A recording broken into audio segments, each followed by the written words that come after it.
Yo, what's up mga master? At dahil long weekend ang bakasyon ni Boom Boom at Eid holiday pa din dito sa UAE, eto nga at naisipan niyang gumawa at magluto ng baked sushi na favorite din niya.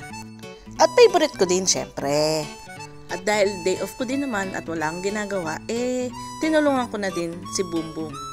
At para hindi umusok ang ilong niya at mag-alagangster. Kaya ba mga master, ano ba yung mga favorite food nyo na gustong-gusto nyong kainin pero nahihirapan kayong iluto? Well mga master, comment down below nyo lang yan at malay nyo, baka isa na rin sa lutuin natin at i-feature natin sa susunod na mga videos natin. Ito pong style ni Boom sa baked sushi niya ay napakasimple lang po at alam ko naman na kayang-kaya nyo ding gawin o lutuin. At dun sa mga interesadong magluto at gumawa nito, yung mga ingredients po ay nasa dulo ng video na ito. Mga master, paghahalu-haluin nyo lang yung mga toppings niyan. Yung salmon, yung crab stick, and then nilagyan niya ng mayonnaise. Dalawang klaseng mayonnaise nga palang ginamit niya dito. Yung isang Japanese mayonnaise at yung ordinary mayonnaise. And then nilagyan niya ng asin at paminta at imekos-mekos nyo lang din. Yung kanin naman po, or Japanese rice, 1:1 lang ang pagsasaing yan. At nilagyan niya rin ng timplayan, asin, paminta, at sesame oil.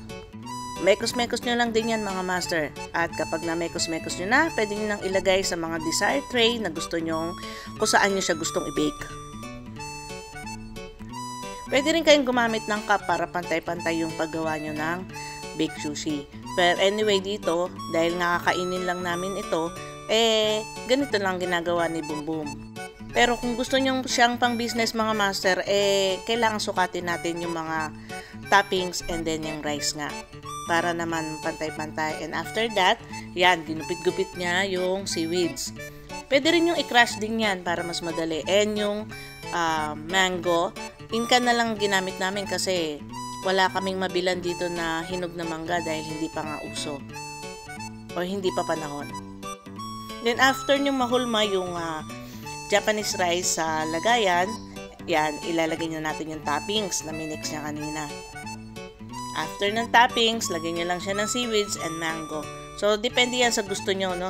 At depende rin yan sa panlasa nyo mga master. Kasi eto, tansyahan lang din ang ginagawa namin. So, kung gusto nyo maraming seaweed sa ibabaw, pwede nyo lagyan. Kung medyo maganda-ganda ang budget nyo, ayan, at pwede nyo dagdagan ng mango at seaweed sa ibabaw.